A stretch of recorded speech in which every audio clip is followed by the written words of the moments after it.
Hi, and welcome back to our Tech Talk series on the production of our game Night Run. Night Run is out on October 23rd on Epic Game Store for free, so please go and download it. I'm Matt Schell, and this is Josh Vaughan, who's the lead developer here at Thousand Ant.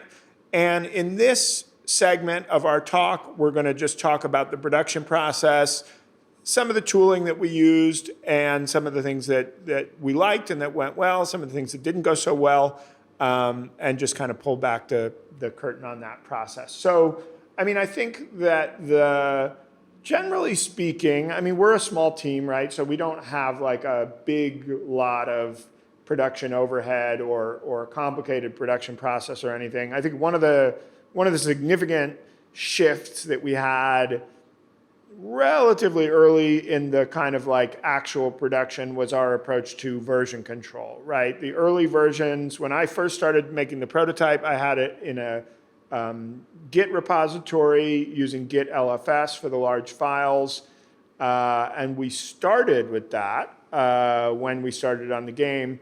But because of the nature of the game, where there's quite a lot of large binary files, music files, thousands of image files, we actually ended up pivoting over to plastic SCM, which I honestly was pretty happy with. So I think one way you can look at it is, Git really specifically is just designed to manage small text-based files. Yeah. Lots of them, obviously. Linux has been going strong on there for a decade and a half now, I think, on the original Git system. Yeah. And so, if you're just managing a pure software enterprise, Git does the job and it does it very well. Yeah. Games are not like that, though. Yeah.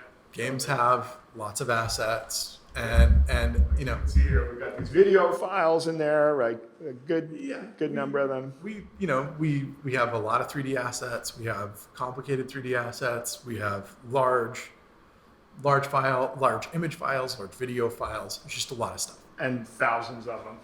Right. And eventually, even with Git LFS is kind of there. I would almost say it's like for larger content websites and things like that, where you got a few bigger elements and plenty of code to manage.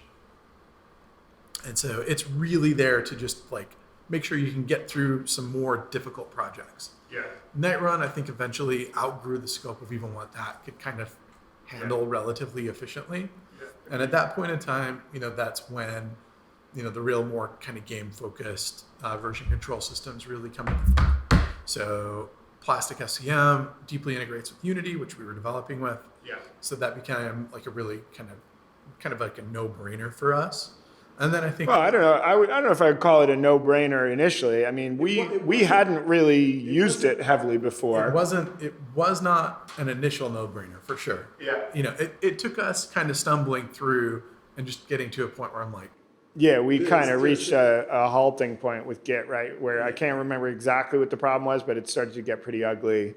Yeah. What can happen, especially with, again, Git is really, really good at handling text files. Yeah. The types of diffs that it creates, how it does that is super intelligent and absolutely atrocious for large binaries. Yeah, exactly. Because diffing binaries is just not the way. And so, we eventually we kind of hit the limits of it. Your options then when your game gets big is really like, okay, if we're using Unity, Plastic is more the solution that is really deeply integrated and works really well. And then there's Perforce, which is really, really powerful, but also a bit more expensive. Yeah. It's more kind of battle hardened. It's been tested through lots of stuff. If you have a very large project, you're probably using that already, because it's just what's going to work the best. I've done some projects where I've done some kind of banana stuff. You can use ignore patterns and go hybrid Git and SVN. Yeah. But that takes a little work on a small team like ours, where all of us kind of know where we're working and we're siloed off. It's a little more possible. It gets really, really hairy if you've got a lot of artists and people like that, because they will not understand either workflow that well. Version control is pretty alien to a lot of content developers.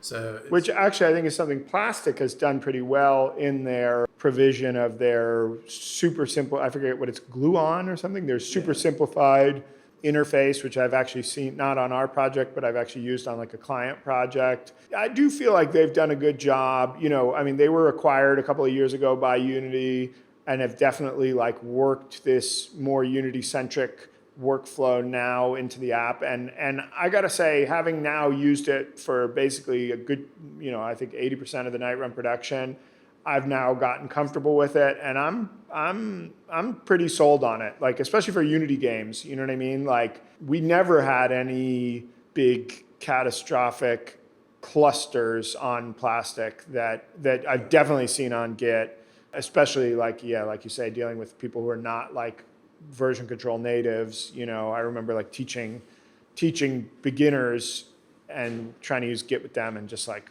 having just lost work and all kinds of bad experiences. So yeah, I think in general, any type of version control system is difficult to wrap your head around initially. It just adds a lot of complexity to people's workflows initially. I think it's, for me now, having done this for a long time, it's absolutely like a critical factor in how I work, is to make sure that it's saved, to make sure that I know, when stuff is done. Some people, everybody has, even when you use a version control system, there are people that love to just like save every little atomic change. Tiny commits, lots of tiny commits. I'm a medium to large committer. I'm all about the big commitments. You're committed.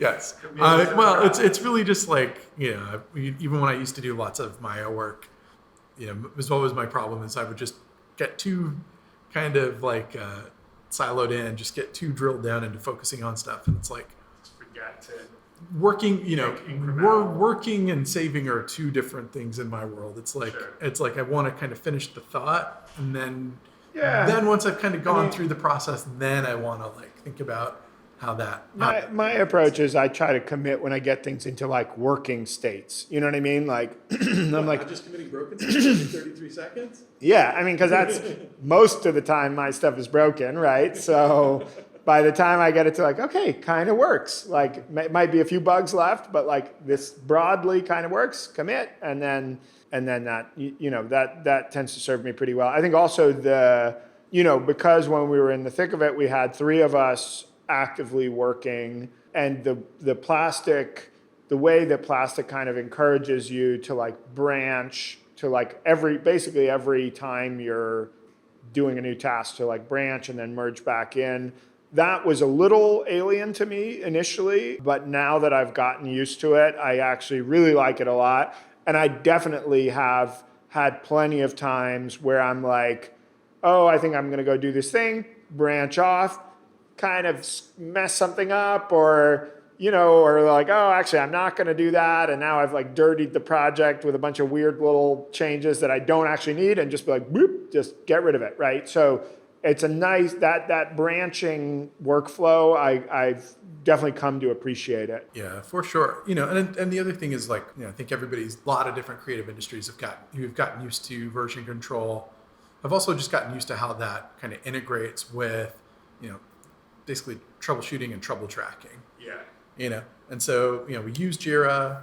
We were able to just kind of relatively easily like isolate the issues, figure it out. I think the other thing that just makes a big difference is because, we've all worked for a while. Together. Yeah. Well, not just together, but in general. In general and in multiple environments, there is definitely having a largely experienced workforce going through this completely changes the flavor of the types of problems you deal with. Yeah. Because I think just our whole approach to how we break down problems, our approach to what is solvable, what is doable, and what is a meaningful increment, really kind of informs how we do things, I think better than maybe a very young, inexperienced team would deal with. Yeah. Because these are the kind of like the soft skills of development, is really understanding the changes that you can make time it takes to make them, and what you can do. So when I read about, random people on the internet, it's like, and then I had this problem with this thing for 3 days. I'm just like, how do you spend 3 days? Ooh. I mean, it certainly is going to happen to people sometimes. Sure. And I think that's really the benefit of like making sure that younger people can work with experienced people. But just having your kind of airlocks between your stuff where we're like, okay, there's a pressure loss, like seal it off and go away, just like knowing when something is too much, too big, or too difficult is super important, and knowing when something is doable and being able to kind of chew your way through it.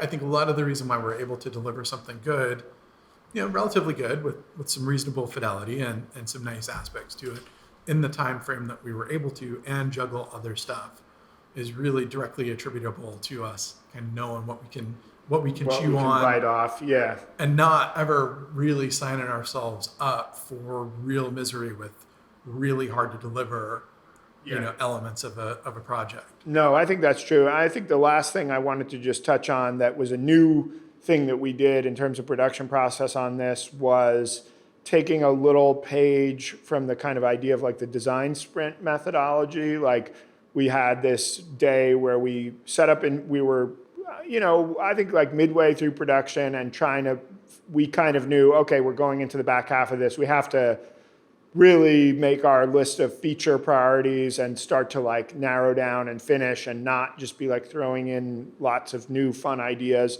And basically in those moments, it's possible, especially if it's like the three of us on a call or in person, like it's possible to kind of talk in circles. Everybody's like throwing out ideas. Stuff doesn't really get captured. It's not super actionable. It's very opinion based. And what we did was we set up a mural board with all these imaginary Post-it notes and you can read up on the design sprint methodology, but basically silently, without talking, everybody adds Post-its for all the features that they want. And then you do a voting round where everybody puts little stickers on the Post-its that they think are a priority or important or just cool that they think should be in there. And it's a way, actually what came out of that, first of all, we realized we were all pretty aligned on what the priorities were. There wasn't any real like wild cards in there that were like, what, that, And then that ended up being the list that we took into Jira and built sprints out of for our actual like get to a 1.0 release. So that was kind of a new process, and I thought actually worked pretty well. No, I thought it was actually it worked super well. It took I imagine, it's really true that like as teams just get bigger and bigger, sure, you just have so many more different kind of like stray types of input. And so it's tough. We're lucky that we're like everybody who has a say is here in the room. And I don't want to like diminish what these big teams are capable of, because obviously they can do just some breathtakingly great stuff. But there's also a serious trade-off to it, and that like, again, it's every time you introduce a new person, you introduce a complete new viewpoint in the project. People tend to really center their take on things. It's just impossible not to. There's nothing wrong with it. Sure. And you hope that you have really good leaders with a really good idea about what the thing is supposed to be to kind of carry it through. And that the individual contributors can understand how they're meant to really add and put their mark on the game and make something meaningful within it. And steer people towards that, because it is important to make people not feel totally fungible and to feed their egos and to make sure that they have that. Obviously, it's just so much easier to do that in a small team and to keep the dynamic healthier and to keep everybody on the same page.